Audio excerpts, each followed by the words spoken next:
तो एक प्राचीन विरासत फिर से भारत की जुड़ी गई। दुनिया में हमारा कितना प्रभाव था, कितने देशों तक प्रभाव था।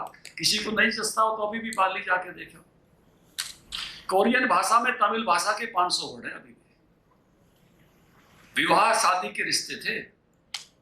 वो मानते हैं कि हमारी एक रानी अयोध्या की थी, दक्षिण कोरिया की। मम्मी पापा के शब्दों का उच्चारण वही है जो तमिल में है। अप्पा अम्मा, कोरियन सीरियल देखोगे तो आपको दिखेगा। कहां तक हमारी संस्कृति का प्रभाव। वियतनाम का पूरा नाम हिंद चीनी है। उनकी मुद्राएं, उनकी एयरलाइंस हैं अभी हमारे सांस्कृतिक चीजों से प्रभावित है। गरुड़ एयरलाइन, गरुड़ किसका वाहक है? इन देशों की जहां पर चोल राजवंशों का राज था। तो भारत की प्राचीन विरासत से अपने को कनेक्ट करते हैं और उस विरासत की गौरवशाली परंपरा को समझते हुए हम अपनी पीढ़ियों को बताते नहीं है। सब नई पीढ़ियों को हमने इसके पर बात करनी पड़ेगी, इसके ज्ञान पर बात करनी पड़ेगी, संवाद करना पड़ेगा, अपनी इस उस विरासत को समझना पड़ेगा। नहीं तो हमारी नई पीढ़ी इससे व्हाट्सएप यूनिवर्सिटी में से पता नहीं क्या समझ जाएगी और किसी दूसरे की बताई हुई बातें कुछ समझ जाएगी। केरला स्टोरी देखकर तो मुझे भी बड़ा डर लगा कि हम अपने घर में बात नहीं करते हैं, हम अपनी संस्कृति का जो वैशिष्ट है वो समझाते नहीं है। अब कई लोगों को लगता है कि भारत के लोग मूर्ति पूजक हैं। ये उनकी गलतफहमी है। मूर्ति हमारा जो है भगवान से बात करने का टेलीफोन है, केवल हमको पता है, हमने बनवाई है।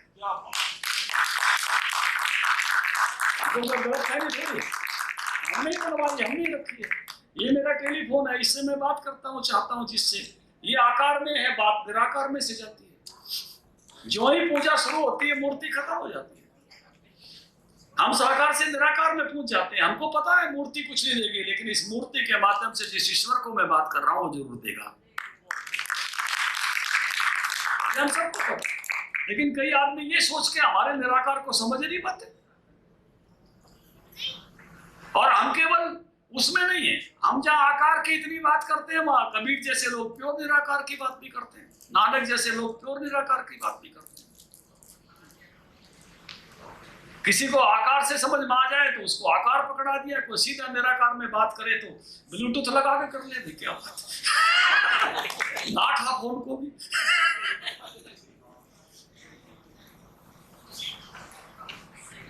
लेकिन ये समझाना पड़ेगा कि कोई एक निराकार की बात करने वाला किसी आकार की बात करने वाले को वो ना बना दे। जो हाई वैल्यूज है, जो सोचने का तरीका है, जितना यहां सोचा गया, और सबसे बड़ी बात यह है केवल सोचा गया इतना नहीं है। वेदों की आयु सबसे पुरानी है, लेकिन जब वेद बने, उपनिषद लिखे गए, तब ना कोई प्रिंटिंग प्रेस थी, ना कोई कागज थे। भारत का बहुत बड़ा योगदान यह है कि अनेकों पीढ़ियों ने कंठस्थ याद करके जो ज्ञान हमारे बुजुर्गों का था अपनी अगली पीढ़ियों तक पहुंचाया। हजारों वर्षों तक इस काम को। कोई एक वेदी हो गया, कोई द्विवेदी हो गया, कोई त्रिवेदी हो गया, कोई चतुर्वेदी हो गया। ये छोटी बात नहीं थी। दुनिया की ज्ञान की परंपरा बहुत छोटी सी है, बहुत लंबी नहीं है। और मेरी महानता ये है मेरी संस्कृति की, मेरे देश की। हमारे बुजुर्गों ने ये नहीं कहा कि किसी एक किताब पे ठहर जाओ, कहा चरे वेती चरे वेती। अगर हमको 2000 साल पहले, 3000 साल पहले, 5000 साल पहले एक किताब में बांध देते तो बड़ी मुश्किल हो जाती। आप किसी को बांध के किताब पे, उनकी किताब में लिखा हुआ है धरती चपटी है, उसके बाद गोड़ होली, अब क्या करें? किसी किताब में लिखा हुआ है कि पृथ्वी का जन्म ईसा से 4004 साल पहले सुबह 9:10 पे हुआ, जैसे कोई भाई खड़ा होकर देख रहा है। और ये धरती 4 अरब साल पुरानी निकलाई तो क्या करें? इसलिए हमारे ऋषि ने कहा आत्म दीपो भय, ज्ञान के प्रकाश में चल, जितना ज्ञान था मैंने उतना दे दिया। हमारे ऋषि ने ये नहीं कहा कि मेरे से रास्ते से आओगे तो भगवान तक पहुंचोगे। हमारे ऋषि ने कहा किसी भी रास्ते से आओ तुम भगवान तक पहुंचोगे। इतनी बड़ी आजादी कहीं नहीं, लेकिन इस विरासत को समझो, इस पे गर्व करो। इसकी कमियां भी है तो हमारी है, और हमने समय समय पर सुधारने का काम किया है। कभी कबीर के रूप में, कभी शंकराचार्य के रूप में, कभी बुद्ध के रूप में, जो भी हमको मौका मिला हमने सुधारा है।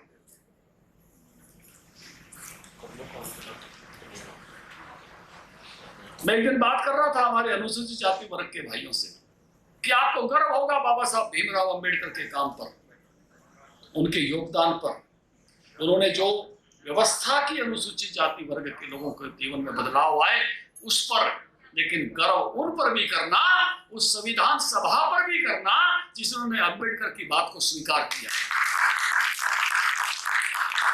अंबेडकर अकेले नहीं थे। मैं कोई बात कहूं सभा स्वीकार करे तभी वो स्वीकार होता है। सारे देश का मानस था जिसने स्वीकार किया ये बदलाव होना चाहिए। ये सुधारवादी देश है, एक तरफा मत सोचो। यही देश है, दुनिया के और मुल्कों में भी लोग पैदा हुए, लेकिन क्या किया उनके साथ। और हमारे यहाँ भी बनारस में ही रविदास थे, बनारस में ही कबीर थे, और बनारस में ही सनातन का गढ़ था। किसी ने टोका थोड़ी, किसी ने कुछ नहीं कहा। लेकिन बाकी मुल्कों में हुए तो क्या हुआ, क्या किया मंसूर के साथ?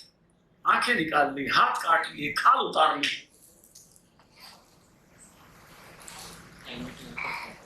हमारे भाई बड़ी भाई गाते हैं, बड़ा प्यारा भजन है मंसूर का, अगर है शौक मिलने का तो हरदम लो लगाता जा।